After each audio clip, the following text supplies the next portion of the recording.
बघून येतो. डोक्यावर इथलं धुंद निघालं. शेतात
इतक्यात कानावर शब्द आले, अरुणी अरुणी बाळा कुठे आहेस? रात्र झाली तरी आला नाहीस. त्याचे गुरुदेव त्याला शोधत आले होते. मी इथे खाली आहे गुरुजी, अरुणी उत्तरला. गुरुदेव आणि बाकीचे शिष्य पुढे झाले. त्यांनी ते भगदाड पाहिलं. एकाने धावत जाऊन फावडी आणली आणि बांध परत बांधण्याचं काम सुरू झालं. ऋषीवरांनी अरुणीला जवळ घेतलं. गुरूंसाठी, गुरूंच्या कार्यासाठी जीवाची पर्वा न करता शेताचं रक्षण केलं म्हणून त्याचं कौतुक केलं. आशीर्वाद दिला की तुझं नाव प्रसिद्ध होईल. गुरुभक्ती कशी असावी त्याचं उदाहरण म्हणून लोक सदैव तुझं नाव घेतील. मंडळी, ह्याच गुरुभक्तीचं वर्णन आज निरूपणासाठी घेतलेल्या अभंगात शांतीब्रह्म संत एकनाथ महाराज करत आहेत. ते म्हणतात, गुरु परमात्मा परेशु ऐसा जाचा दृढ विश्वासु देवदयाचा अंकिरा स्वये संचरा त्याचे घरा एका जनार्दनी गुरुदेवा येथ नाही बा संशय गुरु परमात्मा परेशु गुरु परमात्मा परेशु. लहान असताना संत एकनाथ घराबाहेर पडले. लहान असतानाच आई वडिलांचं निधन झालं होतं. आजी आजोबांनी वाढवलेला एकनाथ कुलकर्णी दौलताबाद किल्ल्यावर सद्गुरू जनार्दन पंतांकडे शिकण्यासाठी आला. हिशेब, व्यवहार, अध्यात्मिक ज्ञान हे सारं तर मिळालंच, पण त्याबरोबर लढण्याचं प्रशिक्षण सुद्धा मिळालं. सद्गुरू जनार्दन पंतांमुळे श्री दत्त दर्शनही एकनाथाला झालं. एकनाथांनी ना अनेक अभंग, भारुड, गवळणी रचल्या, पण नाममुद्रा ही एका जनार्दनी अशीच ठेवली. सदैव सद्गुरूंचं स्मरण होईल असं. ह्या पलीकडे गुरुचे ऋण कोणी व्यक्त करू शकेल का? संत एकनाथ महाराज एका अभंगात म्हणतात,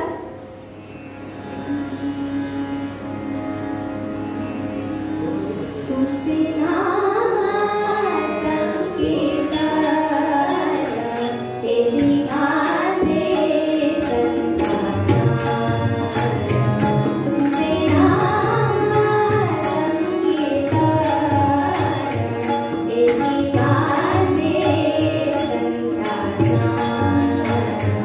तुमचा पायाचे वंदन, तुमच्या पायाचे वंदन येथी माझे अनुष्ठान तेजी माझे अनुष्ठान एका जनार्दनी जाण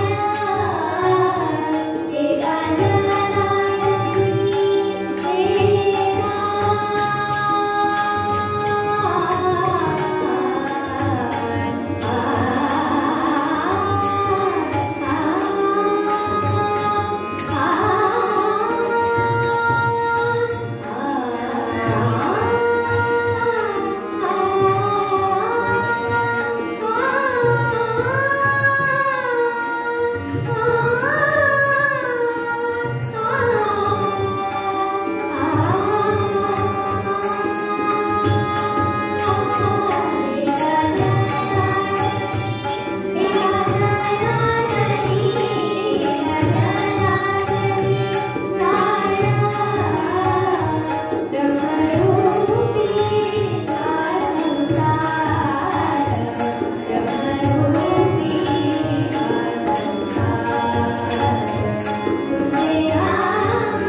प्रत्यक्ष श्री कृष्ण नाथांकडे श्रीखंड नावाने सेवक म्हणून राहिला.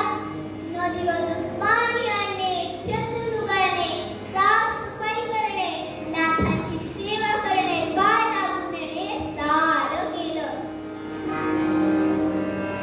श्री एकनाथ सदनी, श्री एकनाथ सदनी, माधवने सर्व कामही करितो, स्वकडे चंदन खाशी, गंगेचे पाणी कावडी भरितो.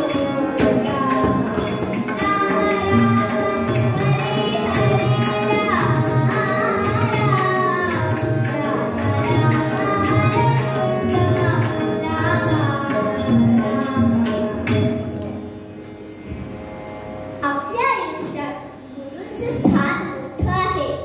आई आपली पहिली गुरु, मग बाबा, मग शाळेत जातो ते शिक्षक. म्हणूनच आपण म्हणतो मातृदेव भव, पितृदेव भव, गुरुदेव भव. पावला पावलावर आई वडील आपल्यावर संस्कार करत असतात.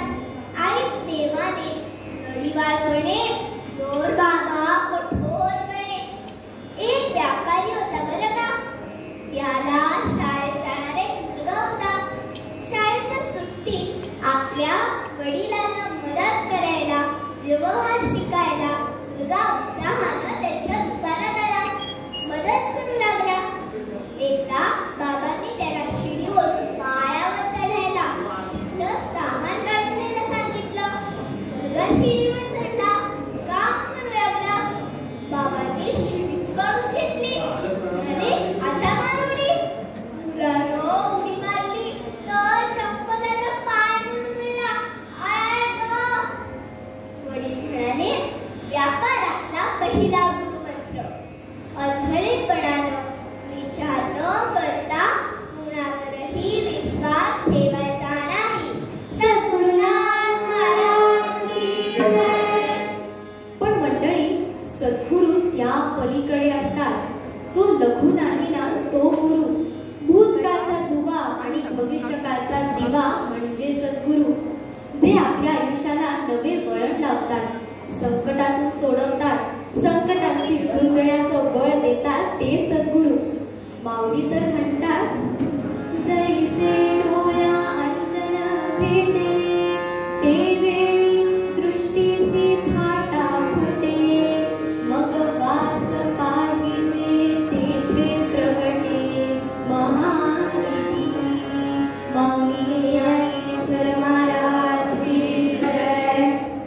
माऊली म्हणतात, डोळ्यात दिव्यांजन घातलं की जिथे पाहू तिथे द्रव्याचे, संपत्तीचे भूमिगत साठे दिसायला लागतात. तसंच सद्गुरू कृपेमुळे चराचरात असलेला परमेश्वरही दिसतो आणि ज्ञान प्राप्त होतो.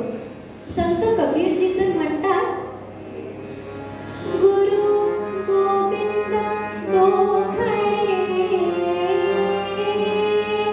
काके रामू पाद, बलिहारी गुरु परो, बलिहारी गुरु परो, जो गोविंद दियो बता.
संस्कृत वचन आहे बरं का मंडळी.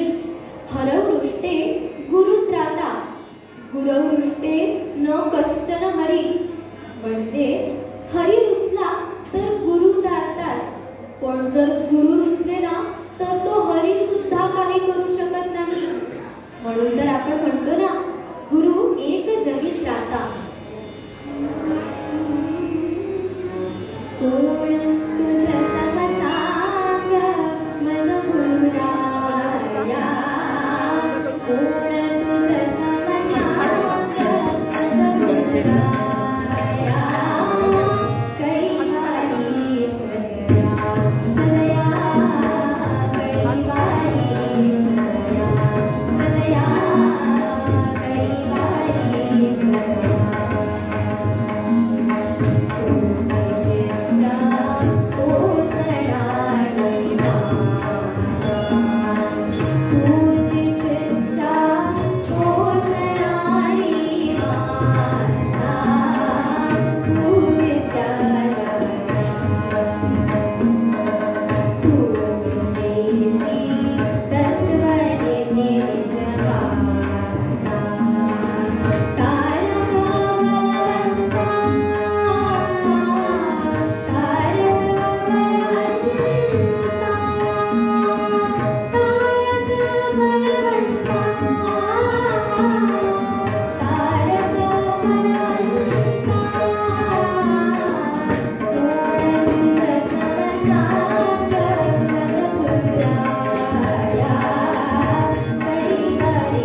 कैवारी सदया.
नवमीचा दिवस. त्यामध्ये बापूंना काळे नावाचे गृहस्थ होते. स्नान करताना उशीर झाला आणि बरोबरची शिष्य मंडळी देवदर्शनासाठी निघून गेली. बापूंना गर्दीत हरवली. त्यांना दर्शन मिळालंच नाही. हताश होऊन ते मुक्कामी आले. गजानन महाराज तिथे पहुडले होते. इतक्या दूरवर येऊन दर्शन झालं नाही, ज्याची चूट तळमळ बापूंना यांना लागली होती. जीव व्याकुळ झाला. महाराज हे सर्व पाहत होते. त्यांनी बापूंना हाक मारली. म्हणाले, अरे हे बघ, हे घे दर्शन. बापूंनी वर पाहिलं तर कर्कटावरी ठेवून मकर कुंडली दिसले. तुळशी हार घातलेले ते सावळे परब्रह्म दिसले. बापूंना चरणांवर कोसळले. त्यांनी चरणांवर माथा टेकला. तृप्त झाले. तुळशी वैजयंती माळा कंठी, तुळशी वैजयंती माळा कंठी, मूर्ती सावळी गोमटी. बापूंच्या पडली दृष्टी, मस्तक ठेविली चरणावरती. रामा रामा रामा रामा हरे हरे रामा रामा रामा रामा रघुत्तमा रामा रामा. वर बघून बघतात तर काय, महाराज हसत उभे होते. चरणांची सर्व तीर्थ बापूंना पटलं. संत दिसताती वेगळे, परंतु अंतरी मिळाले हेच खरे. बाळगोबा आपल्या पत्नी पुतळाबाईसह वऱ्हाडातून सज्जनगडाची वारी करायचे. नित्यनेम वारी कधीही चुकली नाही. पण वयाची 60 पूर्ण झाली. समर्थ रामदास स्वामींच्या समाधीचं दर्शन घेऊन बुवा बोलू लागले, ही माझी शेवटची वारी. आता परत न येणे. वय झालं, थकलो हो मी. समाधीतून आदेश मिळाला, मी येईन तुझ्या घरी. नवमीचा दिवस उजाडला. बुवांचं लक्ष दाराकडे. समर्थ येतील, दिलेला शब्द पाळतील. समर्था रूप दाखवा हो, असा धावा त्यांनी सुरू केला. आणि भोजनाच्या समयी श्री गजानन महाराजांची वारी तिथे पोचली. थोर विभूती म्हणून बुवांनी त्यांचे आदरातिथ्य केले, पूजा केली, भोजन दिले. पण मनातून ते समर्थ रामदासांची वाट पाहत होते. मग काय, श्री गजानन महाराजांनी त्यांना समर्थ रामदासांचं रूप दाखवलं. स्वप्नात येऊन समर्थांनी आदेश दिला, मी आणि श्री गजानन महाराज वेगळे नाही. तुझी भक्ती त्यांच्या चरणी लाव. मी आणि ते वेगळे नाही. सद्गुरुनाथ महाराज की जय. मंडळी, आज श्री गजानन महाराजांचा प्रकट दिन आहे. आपण सगळे मिळून त्यांची पालखी गाऊया.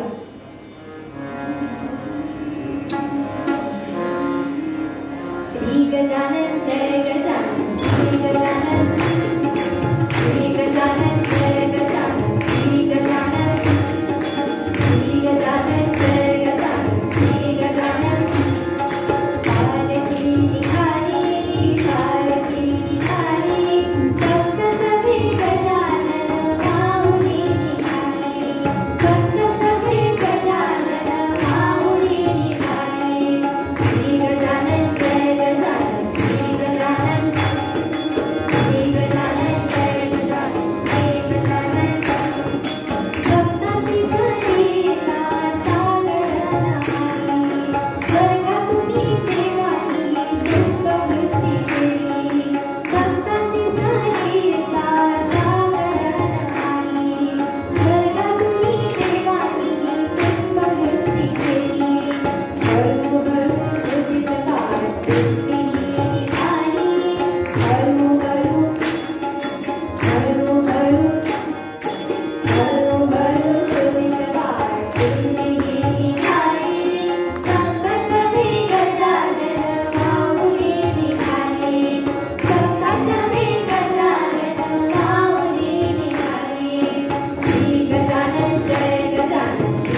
ऐकूया.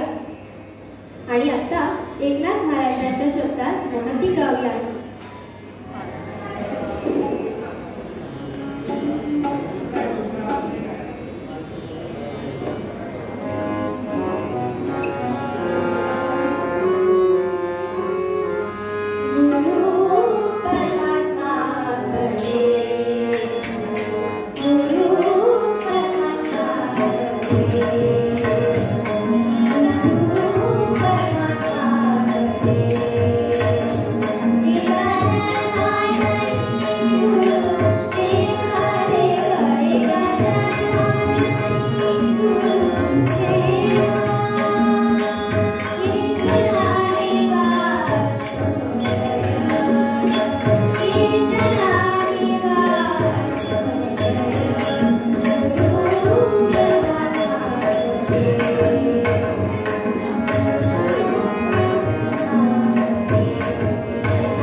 सकाळची वेळ होती. मिरज गावात रस्त्यांवर गजबज सुरू झाली होती. मिरज हे आदिलशाहीचं मुख्य शहर होतं, म्हणून पुष्कळ वर्दळ होती. देशपांड्यांच्या वाड्यासमोर एक संन्यासी उभा होता. उंच, धिप्पाड, सशक्त, छातीवर दाढी उडत होती, मस्तकावर जटा होत्या, भव्य कपाळ आणि तेजस्वी नेत्र होते. खड्या आवाजात ते श्लोक देहे त्यागिता कीर्ती मागे उरावी मना सज्जना हेची क्रिया करावी मना चंदनाचे कर्त्वाची सारे परियंतरी सज्जनानी गवावे जय जय रघुवीर समर्थ जय जय रघुवीर समर्थ जय जय रघुवीर समर्थ. तुळशी वृंदावनाजवळ बसून एक 16-17 वर्षाची मुलगी पोथी वाचत होती. ती उठली, भिक्षा आणण्यासाठी आत जाऊ लागली. तेवढ्यात कानावर शब्द आले, मुली आज थोडं दूध हवं आहे. तुपावर माझा पाय सजावे तुपावर माझा पाय सजावे ऐसे बोलले स्वामी तुपावर माझा पाय सजावे ऐसे बोलले स्वामी सासू बोले अभिषेकाचं सासू बोले अभिषेकाचं हे गेले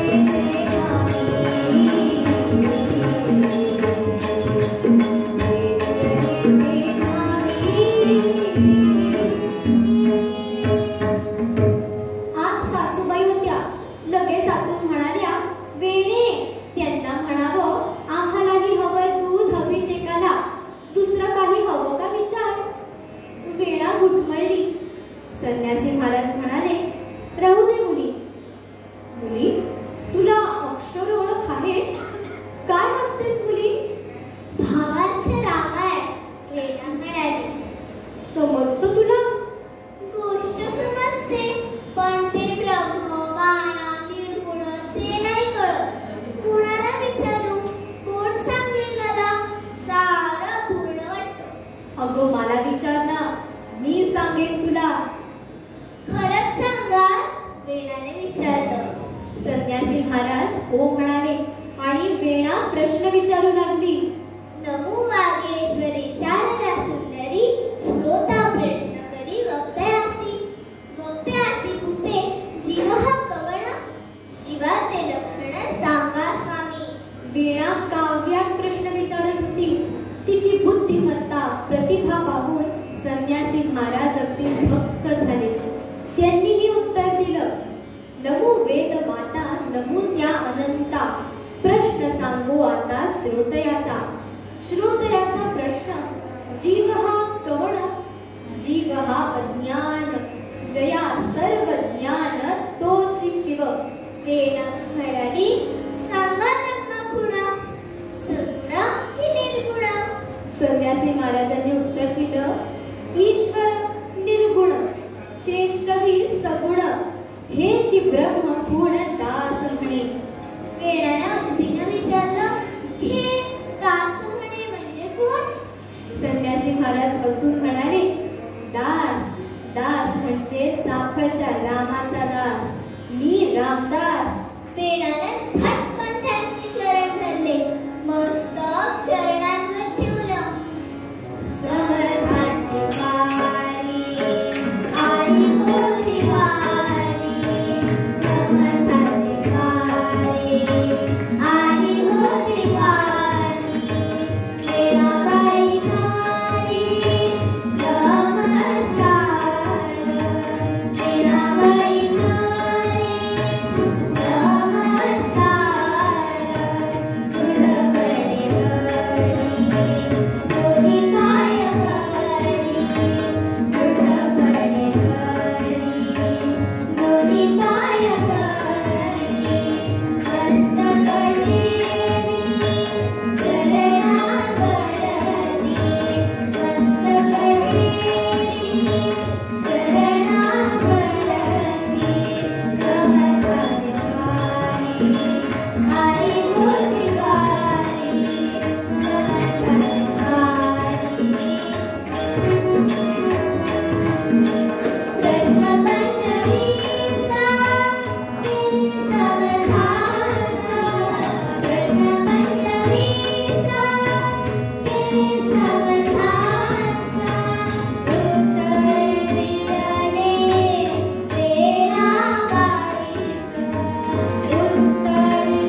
मुलांना एकत्र करून मन बळकट करण्यासाठी मनाचे श्लोक, शरीर बळकट करण्यासाठी व्यायाम, निर्भयतेचे संस्कार देत समर्थ हिंडत होते.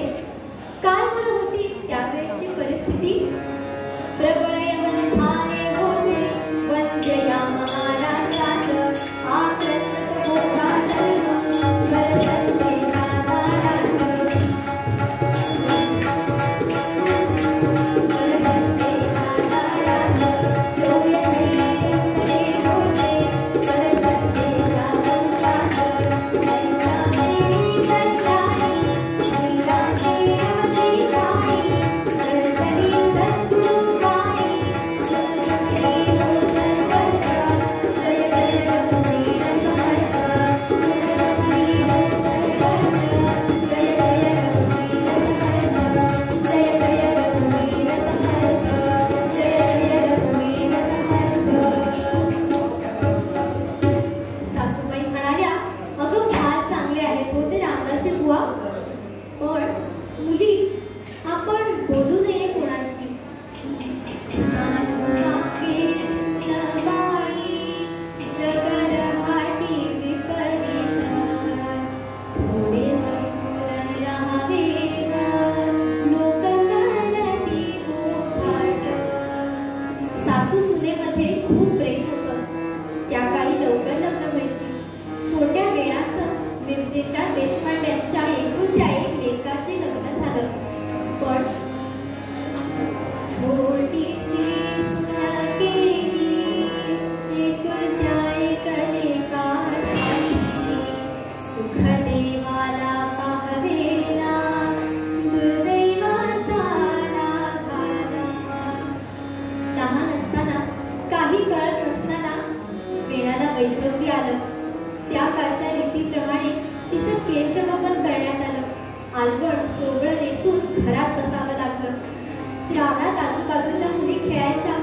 वीणा सासूबाईंना म्हणायची, सासूबाई सासूबाई त्या मला खेळायला घेत नाहीत हो, अपशकुनी म्हणतात मला.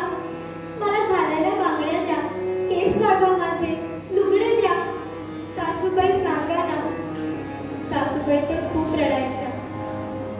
वीर फुगडी शिप्याचा वीणा म्हणे मला ध्याना, अंधारी ग माझं घर तेथे तुझा ग विहार.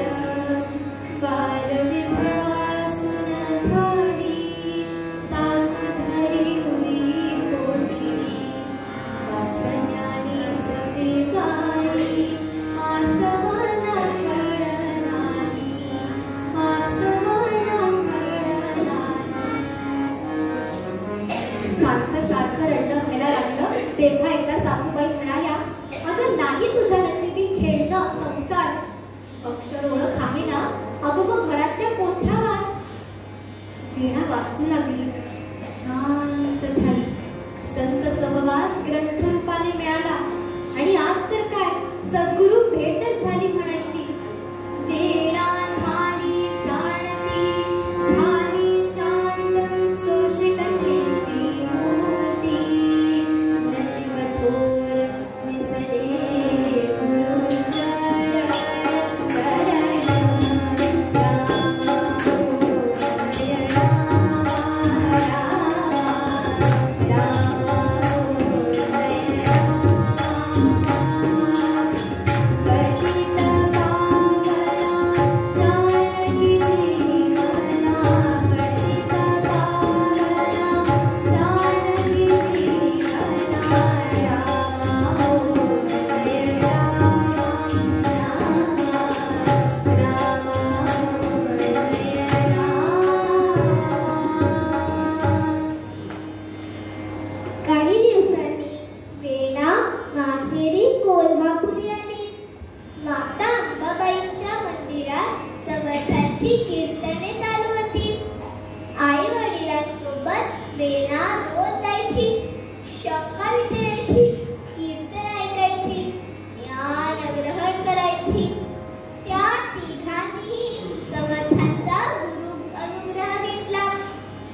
दिलं.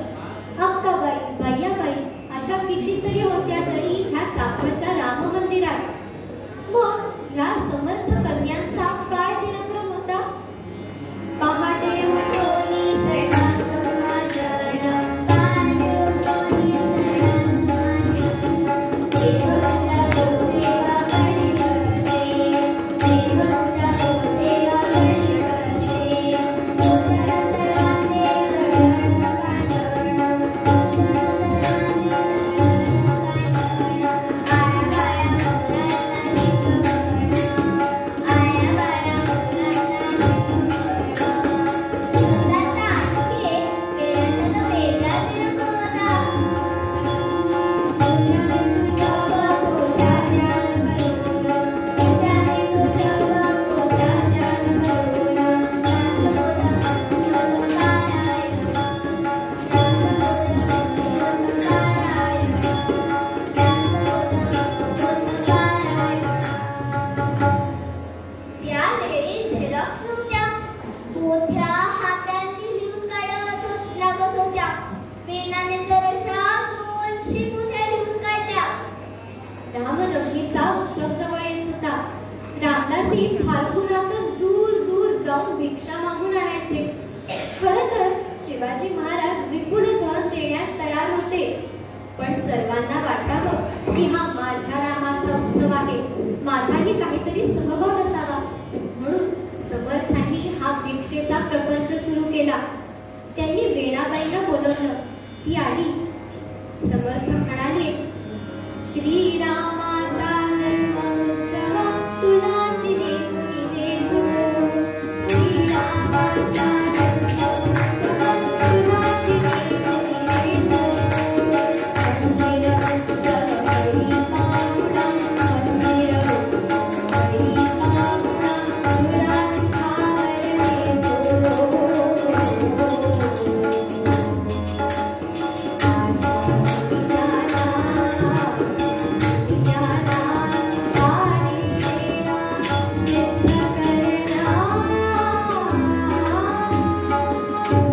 रामदासी मंडळी भिक्षेसाठी निघून गेली. टप्प्याटप्प्यावर भिक्षा मंदिरात येऊ लागली. मग काय, धान्य निवडून दळून कांडून ठेवायचं. पापड, सांडगे, मसाले, लोणची सगळं सगळं करून ठेवायचं. शिवाय रोजचा पै पाहुणा आणि शिष्य परिवार आहेच. वीणा विगत कष्ट करत राहिली. रामरायाची पूजा अर्चा, रोजची कामं, उभ्याने जप सगळं काही चालू होतं. समर्थांनी सोपवलेली पहिली कामगिरी म्हणून मनावर ताण, शरीर तर पूर्णपणे दमून गेलं होतं. त्यात वीणाला ताप ज्वर भरला. उभं राहत नव्हतं, झोप जायला लागले. आपण आजारी पडलो तर कामं कशी होणार? समर्थ म्हणतील, एवढं सुद्धा जमलं नाही का तुला? कुणाचा धावा करणार? वीणा कशी बशी रामरायासमोर उभी राहिली. उभ्याने जप करायचा होता. उभं राहत नव्हतं, म्हणून तिने स्वतःला खांबाला बांधून घेतलं. डोळ्यात पाणी आणून ती रामरायाला भेटू लागली. हे रामा, तुला दया येत नाही का रे माझी? तुझ्याच कृपेने मला समर्थ चरण दिसले. आयुष्याचं सोनं व्हायची वेळ आली आणि तिथेही अपयशच का? इतकं फुटकर अशी बायका माझं. रामा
तशाच बांधलेल्या स्थितीत तिची शुद्ध हरपली. थोडा वेळ तसाच गेला. तिला जाणीव झाली की कोणीतरी तिला हलवतंय. तिच्याच एवढी एक बाई होती. ती म्हणत होती, "ओ बाई, असं कोणी बांधून घेतलं तुम्हाला खांबाला? आणि केवढाच होता, जाळ झालाय हो. अहो, मी राणी शिराळ्याला राहते. तिथे अक्काबाई आणि बाकी रामदासी मंडळी आली. मी विचारलं की मी येऊ का भिक्षेला? तर म्हणाला, चाफळला जा, तिथं मदत कर. समर्थ रामदास स्वामी इथे येतील, दर्शन होईल म्हणून आले. बसा जरा, देवाचं दर्शन घेते. ओ बाई, असं कोणी या रामाच्या डोळ्यातून का पाणी वाहतंय? बोलला की काय त्याला? ऐकोनी करुणा, अयोध्येच्या राणा, मूर्तीच्या नयना अश्रू आले. वीणाने क्षमा याचनेसाठी हात जोडले. तेवढ्यात ती रामी म्हणाली, आता तुम्ही काही काळजी करू नका. कामाला मी वाघ आहे. तुम्हाला काढा करत देते, सेवा करते, सगळी कामही करते. काळजी करू नका. बघता बघता वीणा बरी झाली. दोघींनी मिळून जय्यत तयारी केली. चैत्र शुद्ध प्रतिपदेला, गुढीपाडव्याला सगळेजण समर्थ सुद्धा आले. जय्यत तयारी बघून प्रसन्न झाले. पंचक्रोशीतील माणसं दर्शनाला, प्रसादाला येत होती, तृप्त होत होती. नवमीला राम जन्म सुद्धा झाला. चैत्र मास त्यात शुद्ध नवमी तिथी, गंधयुक्त तरीही वाता उष्णते विधी. दोन प्रहरी कागशिरी सूर्य थांबला. राम जन्मला राम जन्मला, राम जन्मला राम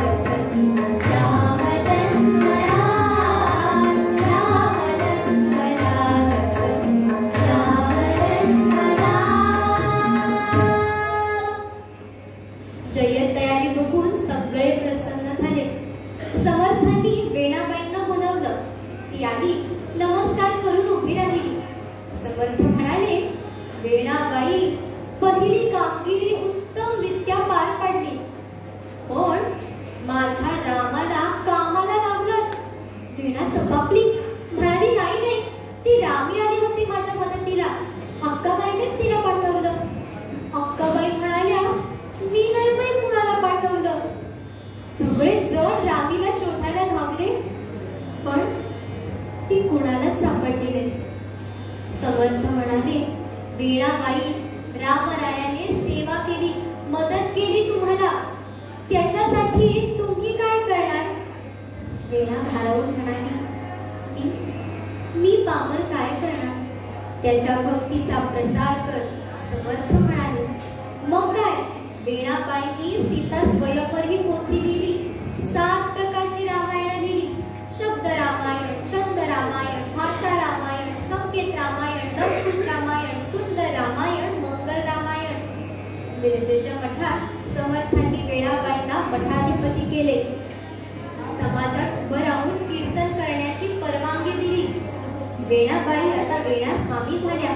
शिष्यांना गुरु अनुग्रह देऊ लागल्या. वीणाबाई म्हणतात, माझ्या अंधारी आयुष्यात समर्थ सूर्य उगवला, ज्यांनी माझं आयुष्य उजळून निघालं आणि आयुष्याला पूर्णत्व मिळालं. श्री गुरु कृपास्ती. बद्ध विमोचन राम माझा, बद्ध विमोचन राम, बद्ध विमोचन राम माझा, बद्ध विमोचन राम.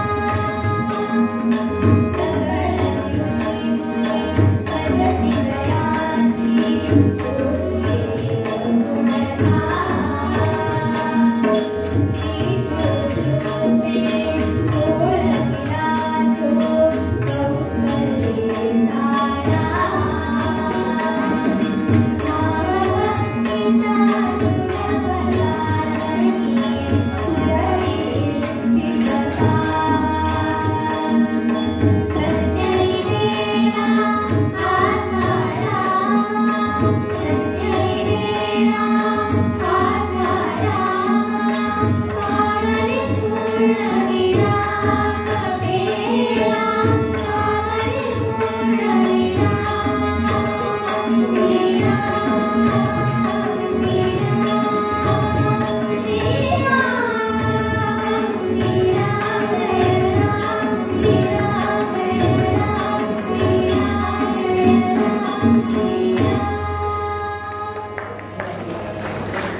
सेवा केली, त्यांची मदत केली. देवतयाचा अंकिला स्वये संचरा त्याचे घरा, हे एकनाथांचं वाक्य खरंच पटतं नाही का? आम्हाला इथे कीर्तन करण्याची संधी दिल्याबद्दल मी तुमची ऋणी आहे. आम्हाला सांभाळून घेतल्याबद्दल साथीदारांचेही मनपूर्वक धन्यवाद.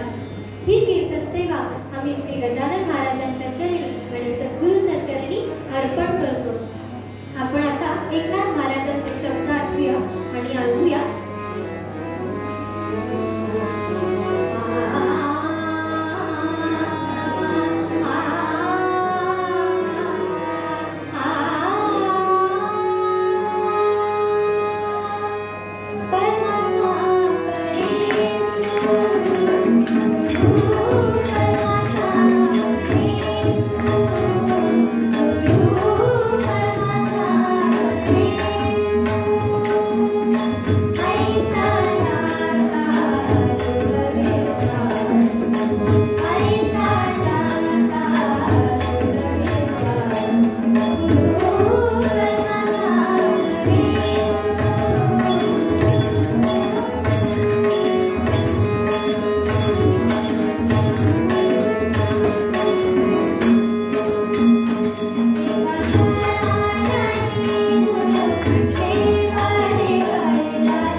Thank you.